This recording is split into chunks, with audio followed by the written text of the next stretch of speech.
madame, bonsoir, monsieur, chers téléspectateurs. Nous sommes là sur le boulevard du Centenaire et vous voyez derrière nous que Dakar brille de mille feux. Comme annoncé tout à l'heure, nous vous proposons le message du chef de l'État à la nation.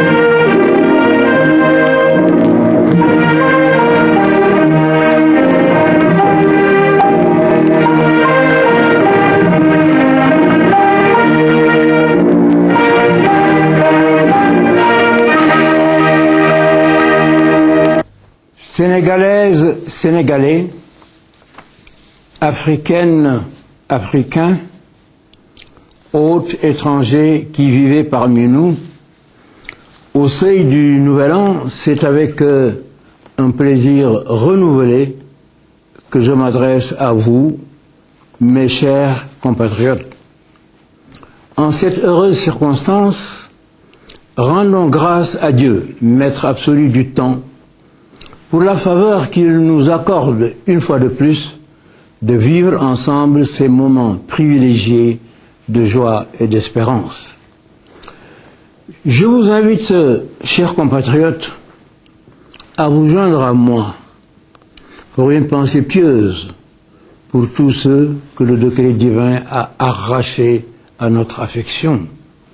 Prions pour que le Tout-Puissant, dans sa grande miséricorde, le réserve pour l'éternité, un havre de paix et de bonheur en son paradis.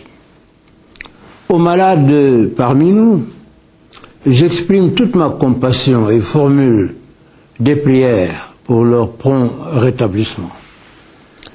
Je salue en particulier nos concitoyens établis à l'étranger, non pas par plaisir, mais pour gagner honnêtement leur vie, aider leurs parents et leur pays.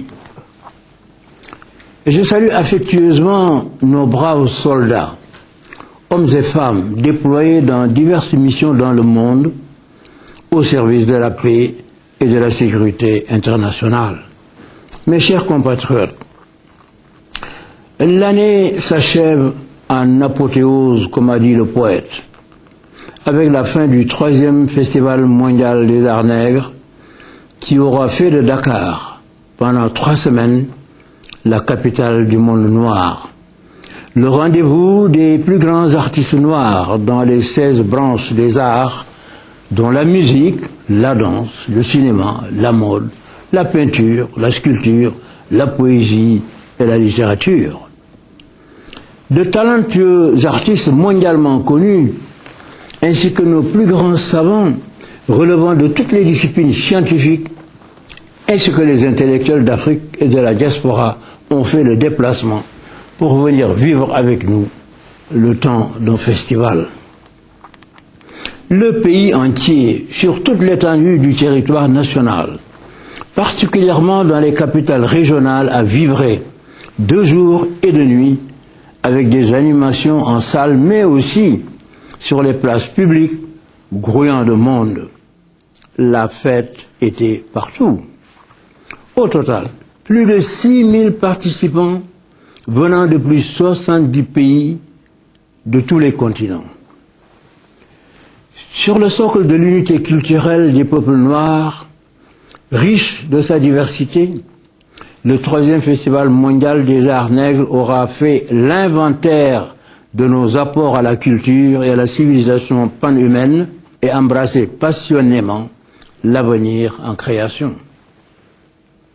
Car il n'est de culture que celle qui s'adosse d'abord solidement sur son identité fondamentale, mais par sa dimension humaine et son potentiel de puissance, pénètre les écrans culturels et échange avec les autres communautés humaines pour s'ouvrir et s'enrichir.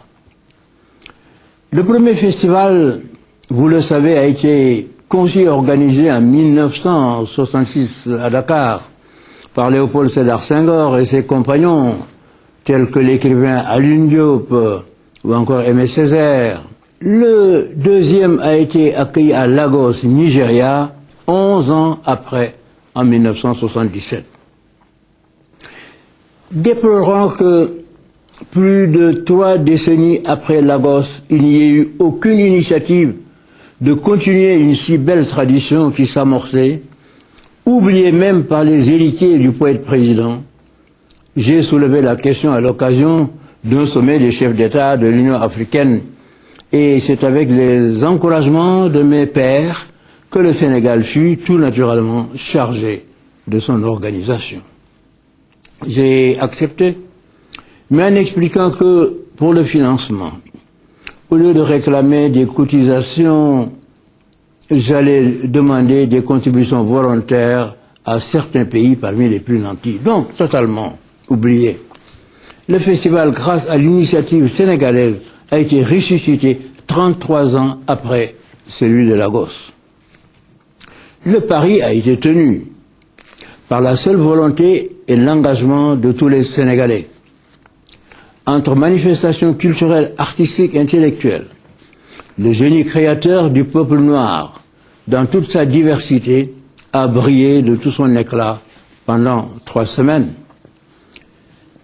J'exprime à tous le témoignage de notre gratitude et forme le souhait que le message d'engagement et de respect, de confiance et de fraternité humaine que porte le festival puisse servir de viatique à la jeunesse d'Afrique et de la diaspora et inspirer les générations futures dans un monde où cohabitent en paix et en égale dignité tous les peuples et toutes les cultures dans la reconnaissance et le respect de leur contribution au progrès de l'humanité. Je rends hommage aux pionniers du Festival mondial des arts nègres. J'ai nommé Léopold Sédar Senghor, Aimé Césaire, Alioune Diop, qui a fondé Présence africaine, mais par la même occasion, je félicite chaleureusement la délégation générale du festival, le président et les membres du comité scientifique, dirigé magistralement par notre compatriote, le professeur Iba Der Thiam, le président et les membres de la commission internationale, le président et les membres de la commission nationale et tous ceux qui, de près ou de loin, ont contribué au succès de l'événement. Ce que nous venons de vivre n'a pas de prix, mais il est légitime de s'interroger sur ses retombées. Parlons-en. Des dizaines de milliards de revenus distribués aux artistes, à leurs orchestres, leurs danseurs, leurs collaborateurs, aux intellectuels qui ont perçu les perdièmes, aux hôteliers et fournisseurs, aux nombreuses sociétés qui ont réalisé les villages et effectué les rénovations des salles de spectacle et d'exposition, aux sociétés avec leurs milliers de travailleurs de toutes catégories, menuisiers, maçons, manœuvres, ferrailleurs, monteurs de scène, transporteurs, restaurateurs, et derrière eux, les marchands de denrées alimentaires, de viande et de légumes, les éleveurs de poulets pour nourrir 6000 personnes pendant 3 semaines. Parmi les réalisations permanentes, le Sénégal a construit de ses propres deniers un village de 1600 lits de durée de vie minimale de 10 à 15 ans. Au total, le festival n'a pas de prix. Il est hors marché parce qu'il n'a pas son pareil. Dans sa forme actuelle, c'est un produit unique. Plutôt que de se confiner dans les salles de théâtre, il s'est déployé et est allé embrasser le Sénégal des profondeurs dans ses dimensions géographiques, ethniques et sociales. Il est allé vers le peuple au lieu de le convoquer. Mes chers compatriotes, alors que l'année nouvelle s'annonce, le monde entier reste encore sous l'emprise d'une crise économique et financière profonde, mettant à rude épreuve les États, les entreprises, les travailleurs et les ménages. Je sais, dans ce contexte, combien est difficile la gestion du quotidien quand il s'agit pour certains de chercher du travail, pour d'autres de nourrir, soigner, loger, éduquer et entretenir une famille, et pour tous d'aspirer au mieux-être. Le social, assurément au cœur de nos préoccupations, reste pour le gouvernement une priorité de premier ordre dont la prise en charge passe nécessairement par l'augmentation de la richesse nationale, elle-même tributaire d'une économie performante. Et je voudrais vous dire qu'en dépit des difficultés conjoncturelles, nous sommes sur la bonne voie parce que nous avons fait passer le revenu per capita de moins de $500, qui était le seuil de la pauvreté avant 2000, à $1 350 en 2010. Ainsi, chiffre en main, le Sénégal a franchi le seuil de la pauvreté. Il a réussi à hisser la tête hors de l'eau. Les développements positifs cumulés ou enregistrés en 2010 nous placent maintenant sous de meilleurs auspices pour l'année 2011. D'abord, le gouvernement a résolument poursuivi l'assainissement des finances publiques avec l'apurement quasi total de la dette auprès des fournisseurs et la régularisation des engagements extra-budgétaires. Ensuite, grâce à l'option de croissance accélérée, le redressement de notre croissance économique s'est consolidé au cours de l'année 2010 avec comme corollaire l'accroissement du volume des investissements privés. Enfin, le passage de tous nos programmes auprès du FMI au titre de l'instrument de soutien à la politique économique ISPE a été concluant. Je rappelle que l'ISPE, conçu pour les pays à faible revenu qui peuvent se passer de l'assistance financière du FMI, est un procédé volontaire d'assistance et de conseil qui appuie nos efforts pour jeter les bases d'une économie émergente portée par une croissance forte, saine et durable. Je me dois de remercier ici nos partenaires bilatéraux et multilatéraux pour le soutien et la confiance qu'ils nous accordent. Et je redis notre disponibilité au dialogue et à la concertation pour rendre notre gouvernance économique encore plus efficace et notre environnement des affaires plus attractif. Sur la voie de l'émergence, il est heureux que la bonne nouvelle nous vienne, une fois de plus, du secteur agricole, avec d'excellentes récoltes d'arachides, un cumul de 2 630 000 tonnes pour le mil, le sorgho et le fonio, et plus de 600 000 tonnes pour le riz. Ainsi, mes chers compatriotes, par la synergie de nos efforts et avec l'aide de Dieu, nous avons atteint l'autosuffisance alimentaire. Et aujourd'hui, le nombre d'habitats à prix raisonnable s'accroît avec une vitesse surprenante. Or, comme on dit, quand le bâtiment va, tout va. Si près du but, nous devons persévérer dans nos efforts, persévérer en produisant mieux et plus. Persévérer en donnant la possibilité à chaque consommateur, partout au Sénégal, d'acheter du riz local à un prix abordable. La création de la Société de promotion et de commercialisation du riz du Sénégal répond à ce souci. Il en est de même de la transformation des produits agricoles, avec l'acquisition de 54 plateformes multifonctionnelles et de 500 autres en cours d'achat. Une phase pilote est déjà en cours avec les unités installées à Taïba Niassène, à Touba, Diourbel, Médina Dakar. Ce programme sera ensuite élargi pour générer près de 4 000 emplois à l'horizon de 2012, en particulier pour les femmes rurales. Parce que, dans l'esprit de la loi sur la parité hommes-femmes, que nous avons adoptée en mars dernier, la promotion du pouvoir décisionnel de la femme va de pair avec le renforcement de ses capacités productives à tous les niveaux. S'agissant justement de la question cruciale de l'emploi, nous venons de procéder au dépouillement des 10 000 demandes de recasement des marchands ambulants de Dakar et de sa banlieue. Dans une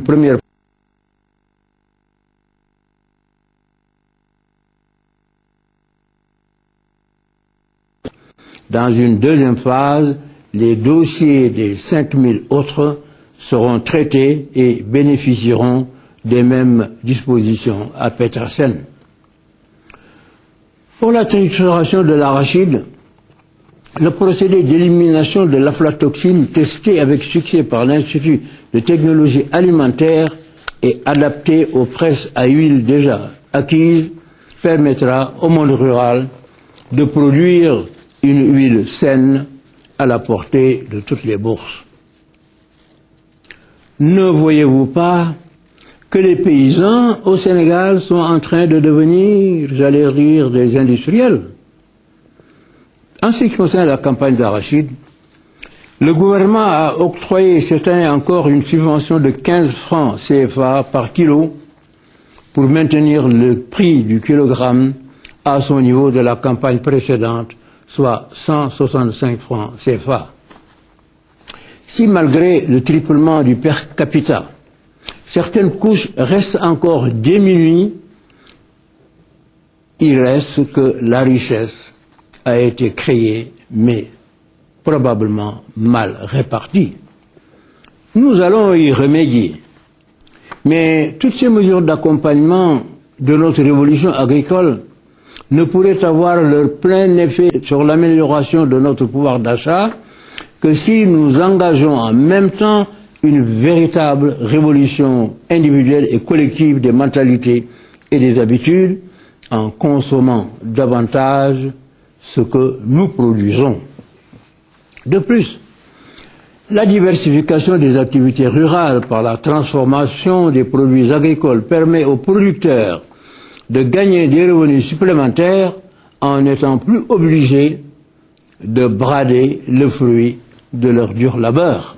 Au demeurant, c'est l'objectif du syndicat national des agriculteurs, éleveurs et pêcheurs du Sénégal, le syndicat Diapano, structure syndicale de type nouveau, devant permettre à ses membres de maîtriser toutes les étapes du circuit allant de l'acquisition des intrants à la commercialisation des produits de l'agriculture, de l'élevage et de la pêche.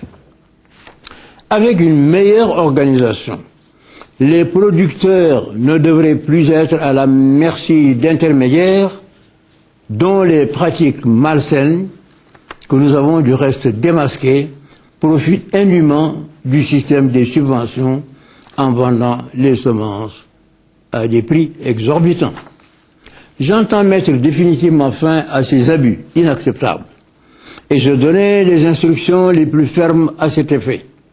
Et je ne transigerai pas parce que les subventions et autres moyens mobilisés chaque année par le gouvernement servent non pas à enrichir des rentiers véreux, mais bien à faciliter aux producteurs ruraux l'accès aux semences et aux autres intrants à des prix abordables pour améliorer leur productivité. S'agissant de l'élevage, nos résultats restent encore en deçà des grandes potentialités de ce secteur, malgré les efforts consentis notamment avec l'insémination de 100 000 vaches dans le cadre du programme spécial d'insémination artificielle, la distribution de 200 motofaucheuses pour la constitution de réserves fourragères, l'installation en cours de 300 tanks solaires pour la collecte et la conservation du lait, ainsi que le lancement du programme élargi de vaccination du bétail. C'est que devant l'immensité des besoins et nos limites budgétaires, nous sommes astreints à des choix compte tenu des urgences. Mais je tiens par-dessus tout à ce que plus de moyens soient alloués à ce secteur, aussi vital que l'agriculture, pour le hisser à la hauteur de nos ambitions dans la quête de notre autosuffisance alimentaire. Le même souci guide nos réalisations dans le domaine de la pêche avec les travaux en cours pour l'installation au premier trimestre de 2011 de 15 complexes frigorifiques acquis pour un montant de 4,5 milliards de francs CFA afin d'améliorer les capacités de conservation et de commercialisation de la pêche artisanale. S'agissant des transports, le programme d'investissement en cours nous permettra de réaliser un ouvrage d'accostage à Carabane sur l'axe Dakar-Ziguinchor, une plateforme pour gros porteurs à Kidira, un port de pêche à Ziguinchor, en plus de la réhabilitation du port de Kaolack et du dragage du fleuve Casamance. Dans le domaine de l'industrie extractive, la vocation minière de notre pays se confirme. Pour l'or, après Sabodola et Douta, les sites de Goulouma et de Massava entreront en phase de production en fin 2012. Je me réjouis en outre du renforcement progressif des capacités de production de l'usine de phosphate de Matam et du redressement des industries chimiques du Sénégal après l'opération de recapitalisation de 2008. Au titre du programme social minier, mis en place par le gouvernement, des activités en faveur des populations voisines des sites d'extraction allant du recasement du village de Dambankoto à l'octroi de bourses aux meilleurs bacheliers de Kédougou et de Tambacounda ont été financés par des sociétés minières. Le programme social minier me tient à cœur parce qu'à mon sens, l'exploitation minière doit toujours concilier le souci légitime de rentabiliser l'investissement et l'exigence de contribuer à la lutte contre la pauvreté pour que les populations locales bénéficient des retombées positives de l'extraction des richesses de leur terroir. Dans la conduite de notre processus de développement économique et social, les infrastructures restent une fois de plus au cœur de nos priorités, parce qu'elles sont au développement ce qu'une fondation est pour une maison. C'est une voie obligée, une exigence stratégique dont notre pays qui aspire à l'émergence ne saurait s'affranchir. Sans infrastructure de qualité, il ne peut y avoir de libre circulation des personnes, des biens et des services. Des pans entiers du territoire national resteraient enclavés et tous nos efforts de développement compromis si nous n'avions pas développé nos infrastructures. Du reste, l'ouverture à la circulation du tronçon Patte d'Oie de l'autoroute qui permet désormais de relier Dakar à sa banlieue en quelques minutes pour un trajet de plus d'une heure auparavant montre à suffisance l'impact positif du développement des infrastructures sur la vie de tous les jours. Ce bond qualitatif sera encore plus sensible lorsque la deuxième phase de l'autoroute sur l'axe Pikine-Diamniadio, en cours de travaux, sera achevée. Et voilà pourquoi il nous faut résolument poursuivre les autres projets en cours à Dakar et dans les régions, visant notamment, pour ne citer que quelques exemples, le contournement de Rufisque par un système de connectivité à l'autoroute à péage, le prolongement de la voie de dégagement nord, l'élargissement de la route des Niayes pour desservir la banlieue, l'élargissement de l'axe routier Mamel-Aéroport et de la route de Ouakam, la réhabilitation de la route Saint-Louis-Rosso-Richard Toll. J'y ajouterai le projet urbain à haute intensité de main-d'œuvre à Dakar et Ziguinchor, devant générer 13 000 emplois, un réseau de pistes de production de 1513 km construites dans le bassin arachidier et les régions de Tambacounda, Ziguinchor et Kolda. En plus du programme d'infrastructures ferroviaires, maritimes et fluo-maritimes, d'autres projets routiers feront incessamment l'objet de concertations avec nos partenaires pour les besoins de financement y afférents. Il s'agit en particulier du prolongement de l'autoroute vers l'aéroport de Yass, puis vers Mour et Thiès. de la construction de l'autoroute Thiès-Diourbel, Touba, de la réhabilitation de la route Rufisque-Bambilor-Mboro-Lompoul, de l'achèvement des corridors Passy-Sokone-Nioro, frontière Gambie, du bitumage des routes Tivaouane-Toubatoul, Khombol et Joal, Sambadia diffère de la réhabilitation des routes Touba, Dara, Linguère et Louga. Et aussi, on peut citer la modernisation de la ville de Tivaouane. Quant au projet phare de l'aéroport international Blaise Diagne, ces travaux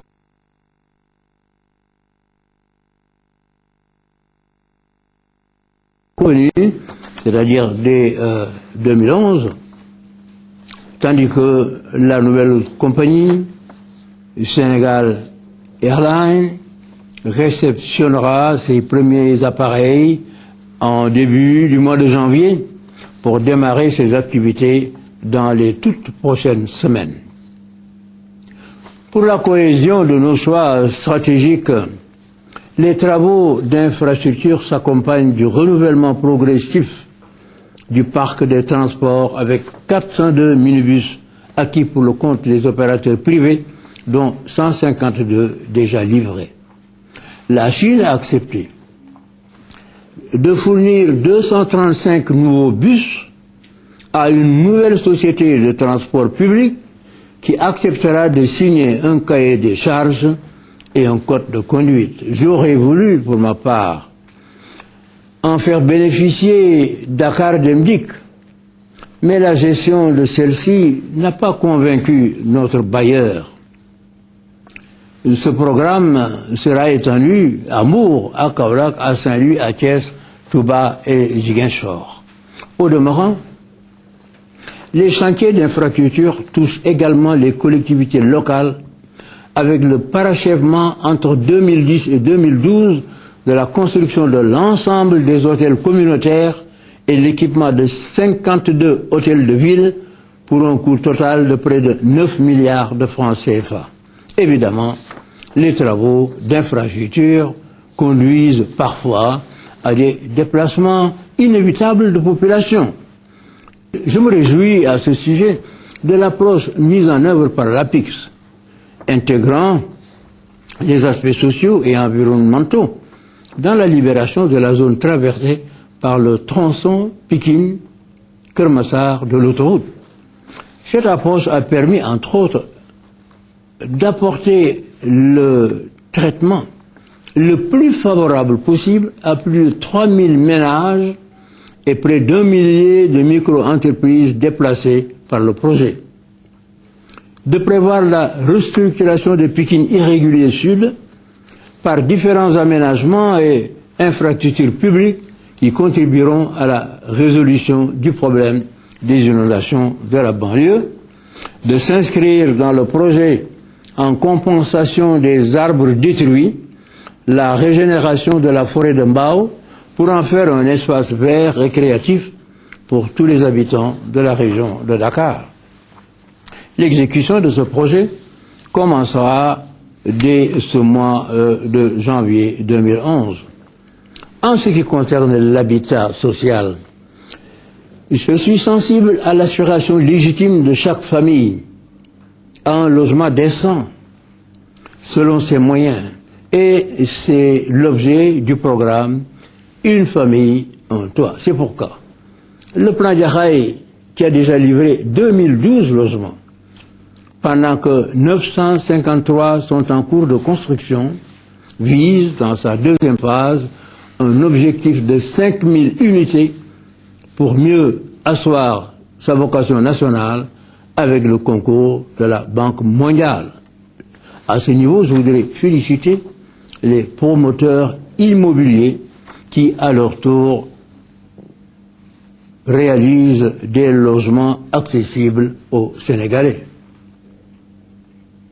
Il reste, bien entendu, le lancinant problème de l'électricité. Je vous épargnerai le détail de ce que nous faisons. Je vous demande seulement de me faire confiance et de patienter encore quelque temps.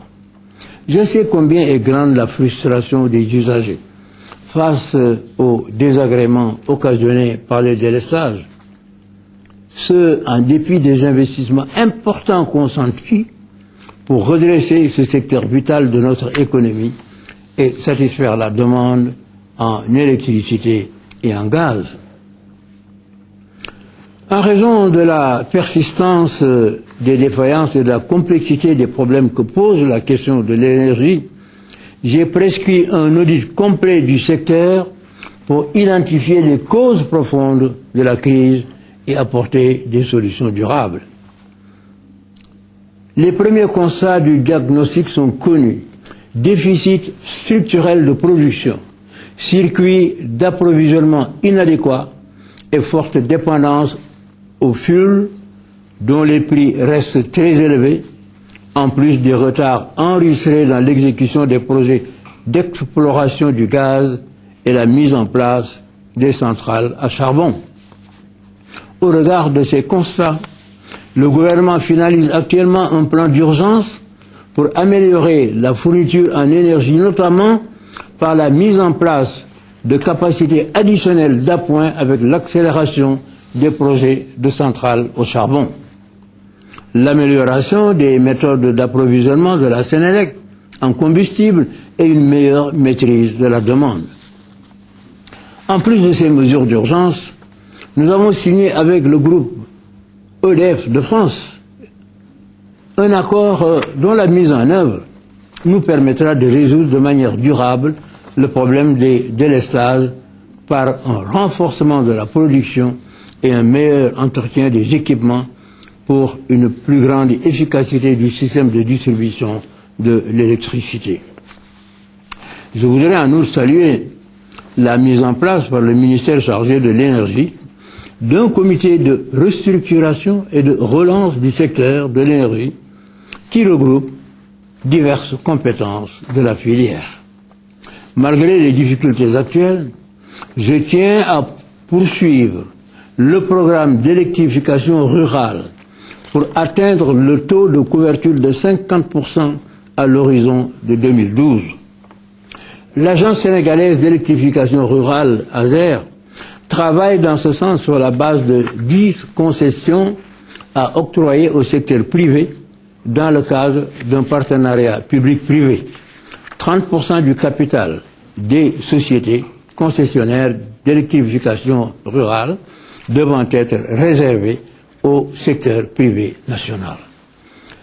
En ce qui concerne le volet des hydrocarbures, nous travaillons actuellement au doublement des capacités de raffinage de la SAR, ainsi qu'au renforcement de ces installations de stockage du gaz pour parer définitivement aux ruptures de ce produit de première nécessité. À terme, notre pays pourrait même devenir un hub sous-régional en matière d'hydrocarbures, c'est-à-dire exportateur d'hydrocarbures. Enfin, j'ai donné les instructions nécessaires pour l'accélération immédiate des programmes d'exploration et de production pétrolière. Mes chers compatriotes, vous connaissez mon attachement constant à l'éducation et à la formation. Priorité qui se traduit par l'allocation de 40% de notre budget à ce secteur. Clé de voûte de notre stratégie de développement à long terme. Rien que pour le préscolaire, l'élémentaire et le moyen secondaire, le budget 2011 prévoit 315 milliards de francs CFA, soit une hausse de 17,5% par rapport à 2010, parce qu'il nous faut encore plus de salles de classe, plus d'enseignants et plus d'équipements pour garder le rythme de nos efforts dans l'éducation et la formation. Ainsi, au titre du budget consolidé 2011, nous réaliserons 1130 salles de classe pour l'élémentaire et le moyen, 17 collèges de proximité, 3 lycées départementaux, 4 daara modernes, en plus du lycée national des jeunes filles. Parallèlement, le gouvernement poursuit le dialogue avec les partenaires sociaux autour des questions liées à la revalorisation de la fonction enseignante. la titularisation des sortants de la faculté des sciences et techniques de l'éducation et de la formation, le FASTEF, la formation diplômante des maîtres et professeurs, le reclassement des titulaires de diplômes pédagogiques et le logement. Je voudrais également dire que la reconstruction du lycée Limamoulaye, un établissement qui s'est toujours illustré par l'excellence de ses résultats, me tient particulièrement à cœur.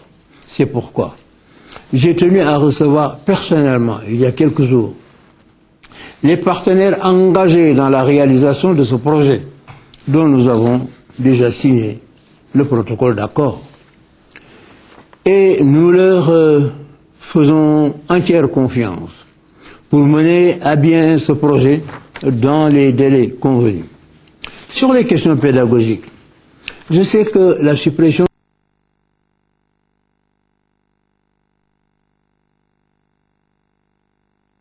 personnellement sensible à cette question en tant qu'enseignant, mais je crois que nous devons encore poursuivre les consultations. De toute évidence, nous ne pouvons pas engager une telle réforme sans mesurer au préalable son impact sur le système éducatif. J'ai donc demandé au ministre en charge de l'éducation d'étudier la question dans tous ses aspects. La qualité devant rester le paramètre de référence pour éviter le piège d'une éducation au rabais. Du primaire à l'université, un système éducatif qui se veut crédible ne peut en effet se soustraire à l'impératif d'excellence qui suppose nécessairement une évaluation de l'élève et de l'étudiant selon les normes pédagogiques. C'est dans le même esprit qu'il nous faut poursuivre la prise en charge des besoins de l'enseignement supérieur en 10 ans. Le milieu universitaire a radicalement changé. Entre 2000 et 2010, le nombre de nouveaux bacheliers par an est en effet passé de 9 206 à 29 117. Celui des étudiants a évolué dans le même temps de 28 000 à plus de 100 000.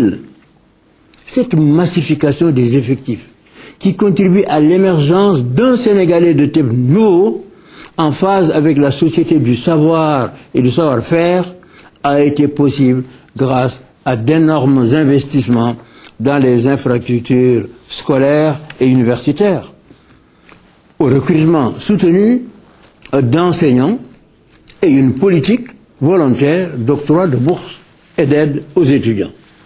Dans le même esprit, j'ai demandé au ministre en charge de l'enseignement supérieur de tout mettre en œuvre pour réaliser l'université de Kaolack en 2011, en attendant d'élargir la carte universitaire aux régions de Tambacounda, de Louga et Matam.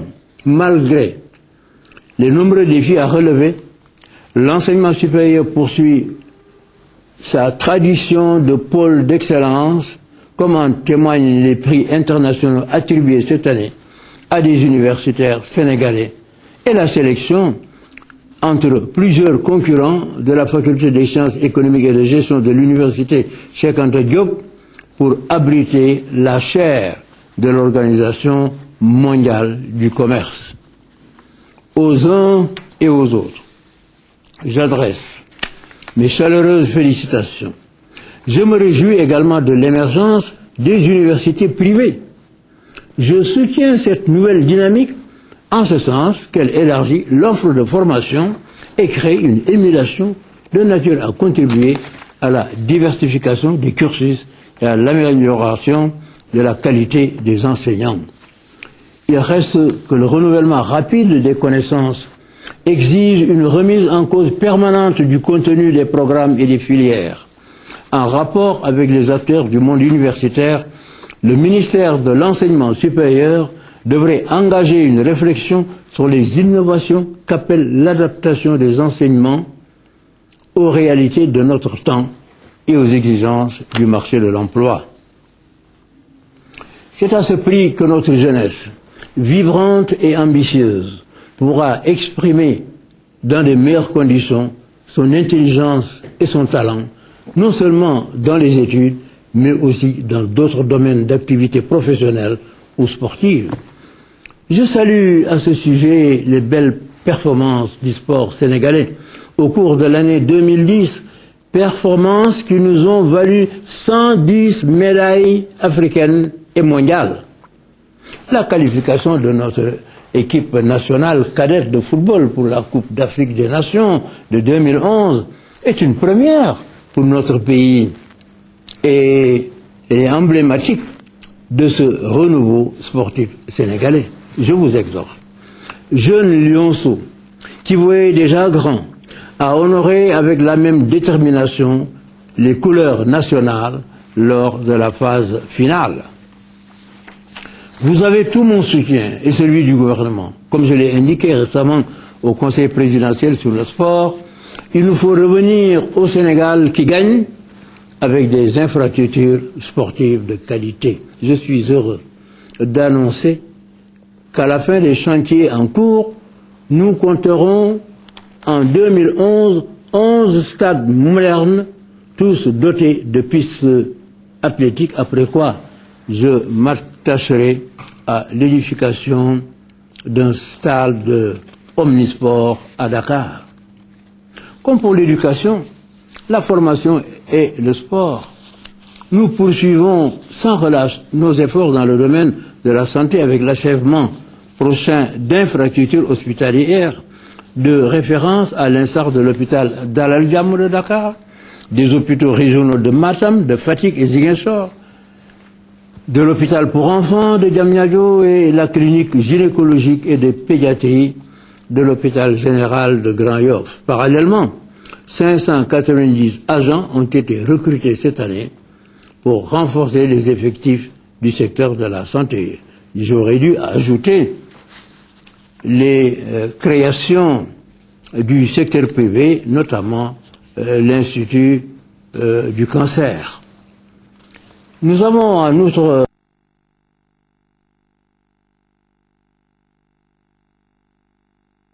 parce qu'il nous faut constamment rester en alerte s'agissant de la santé maternelle et infantile. En ce XXIe siècle, où tous les moyens d'éliminer certains risques et maladies par la prévention existent, il est insupportable que des femmes enceintes meurent en donnant la vie ou que des enfants traînent un handicap pour la vie, alors qu'une simple prévention, souvent gratuite au demeurant, permet d'éviter ces drames que nous portons dans notre conscience collective. C'est dire que la prévention par la vaccination doit définitivement s'ancrer dans nos habitudes et devenir au sein de la famille et de la communauté l'affaire de tous, comme le veut d'ailleurs l'initiative Badiano Gokh. Je devrais y ajouter la prévention publique, évidemment. S'agissant du plateau médical, si avec l'unité opératoire ultramoderne de l'hôpital principal, nous avons enregistré des progrès notables en neurochirurgie, nous devons par contre combler le déficit pour ce qui concerne la greffe du rein et l'exploration des artères du cœur, communément appelée la coronographie. Les évacuations sanitaires pour maladies rénales et cardiovasculaires nous coûtent en effet très cher, alors que nous disposons aujourd'hui d'une expertise locale pour y faire face. J'invite par conséquent le ministre de la Santé et de la Prévention médicale à prendre rapidement toutes les initiatives nécessaires en matière d'équipement et de réglementation pour une mise à jour de notre plateau médical dans ces deux domaines. Mes chers compatriotes, vous le savez, 2011 est une année préélectorale, celle des préparatifs et des derniers réglages dans la perspective de l'élection présidentielle de 2012. Gardons notre sérénité. Tout se passe normalement. Pour écarter toute spéculation sur un risque de report ou d'anticipation du scrutin, j'ai déjà fixé par décret la date de l'élection au 26 février 2012.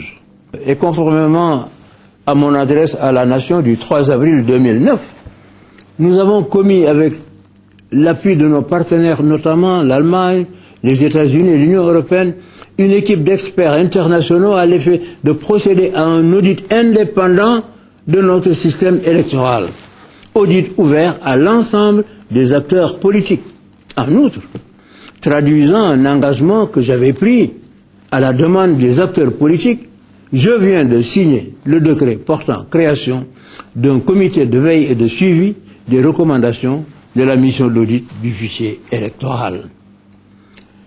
La révision exceptionnelle des listes électorales se déroulera également dans le même esprit d'ouverture et de transparence avec l'implication de toutes les parties prenantes. Ce processus devra nous mener, une fois de plus, à l'organisation d'un scrutin que je souhaite libre, transparent, apaisé et incontestable. C'est ainsi que nous poursuivrons notre marche résolue vers le progrès dans un Sénégal uni dans sa diversité et en paix avec lui-même, en particulier dans sa région naturelle de la Casamance, où le gouvernement, en dépit des derniers événements regrettables, reste toujours disposé au dialogue avec le MFDC. Un Sénégal fidèle à sa diplomatie de bon voisinage, d'intégration africaine, d'ouverture sans exclusive et de promotion de la paix dans le monde. Concluant sur cette note optimiste, je voudrais à présent, mes chers compatriotes, vous présenter mes vœux. Vœux de bonne santé, de bien-être et de longévité, de paix dans les cœurs et les esprits, de bonheur familial et de réussite pour tous. Puisse Dieu, le Tout-Puissant, nous apporter son assistance et nous placer sous sa divine protection. Bonsoir et devenez.